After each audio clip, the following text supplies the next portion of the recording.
બહુ બધી ડિઝાયર્સ હતી એટલે જ જન્મ મળ્યો, અને એવું સેટ ઓફ ડિઝાયર્સ જ એટલું જ લિસ્ટ છે એવી લાઈફ હોતી નથી. કેવી લાઈફ હોય? તો કે દિવસ ઉગે ને બહુ બધી ડિઝાયર પણ ઉગે. પણ હવે નોટિસ કરો તો તમને ખબર પડે કે ઈચ્છાઓ મારી ઈચ્છાથી આવતી નથી, એમ જ આવી જાય.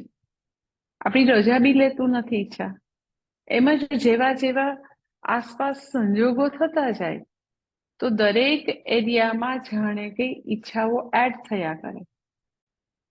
એટલે મનની અંદર આવા અનેક ઈચ્છાઓના બીજ રહેલા છે. બસ એને અનુકૂળ વાતાવરણની જરૂર છે. જેવું અનુકૂળ વાતાવરણ આવે એટલે બધી ઈચ્છાઓ જે છે એને તો કે અંકુરિત થવા માંડશે. તો એ બધી ઈચ્છાઓનું વિશ્લેષણ થાય છે કે મારે આની જરૂર છે, શેને માટે આ ઈચ્છાઓ છે. એ ઈચ્છાઓ પરિપૂર્ણ કરીને શું જોઈએ છે ભાઈ? હોટલમાં 1 કલાક ક્યુમાં ઉભા રહીને ઢોસા ખાઈને શું પ્રાપ્ત કરવું છે પૂછીએ છે જાતને. એટલે હું તો ખાલી એક જસ્ટ એક્ઝામ્પલ આપું છું, પણ એન્ડલેસ એન્ડ્સ છે. ડિઝાયર્સ રોજ આવશે ને, રોજ એક સેટ ઓફ ડિઝાયર સાથે જન્મ્યા નથી, રોજ એડ થશે. શું કરવું છે બધી ઈચ્છાઓના જથ્થાનું? એટલે મનુષ્યનું જીવન હંમેશા પ્રારબ્ધ અને પુરુષાર્થનું બહુ જ સુંદર મિશ્રણ છે. તો હવે એમ કે વ્યક્તિને પૂર્વે આટલી બધી ઈચ્છાઓ હતી જેની ઉપર એને કોઈ દિવસ વિચાર નહોતો કર્યો. પણ હા, હવે ગુરુ મળ્યા છે, શાસ્ત્ર ભણીએ છીએ, પુરુષાર્થ અહીંયા શરૂ થાય કે વ્યક્તિ જ્યારે આવી રીતે ખાલી ખરીદી કરવા જાય તો એ 5 વસ્તુનું લિસ્ટ લઈને જાય ને 50 અનનેસેસરી વસ્તુ લઈને આવે, તો ત્યાં આગળ એને વિચાર આવે છે કે નહીં કે આ બધી 45 વસ્તુની શું જરૂર છે? જસ્ટ દિવાળીનું સેલ આવ્યું એટલે ઉપાડી આવવાનું. એટલે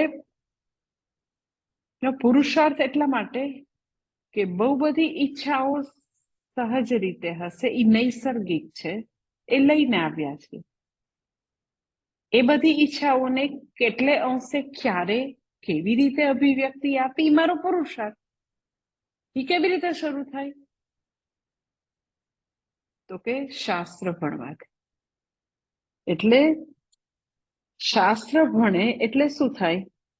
તો કે બધી ઈચ્છાઓ, આટલી બધી સ્ફિયરની આટલી બધી ઈચ્છાઓ એક ઈચ્છાની અંદર રિઝોલ્વ થશે. કઈ ઈચ્છા? તો કે મોક્ષ ઈચ્છા. આટલું બધું હશે, આટલું બધું બધા જુદા જુદા એરિયાની વેરાયટીઝ ઓફ ડિઝાયર હોવી એ નૈસર્ગિક છે, એવો જ જન્મ છે. ઈચ્છાઓ એક પ્રિવિલેજ રૂપે ભગવાને મનુષ્યમાં મૂકેલી છે, કોઈ પ્રોબ્લેમ નથી. પણ મારી ઈચ્છાઓ છે કે ઈચ્છા મને ઢસડી જાય છે, ત્યાં મારો પુરુષાર્થ છે.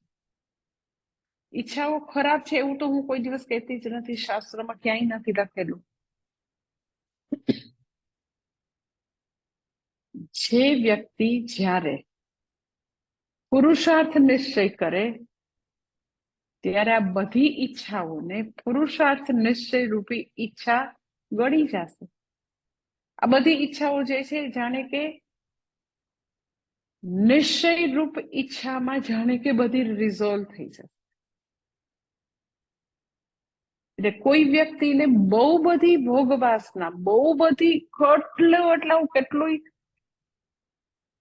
એનો કોઈ સ્પષ્ટતા નથી, અને બધી વસ્તુમાં વ્યક્તિ રખડ્યા કરે છે, અને નિશ્ચય હોય બેઉનું સહ અસ્તિત્વ હોઈ શકે નહીં.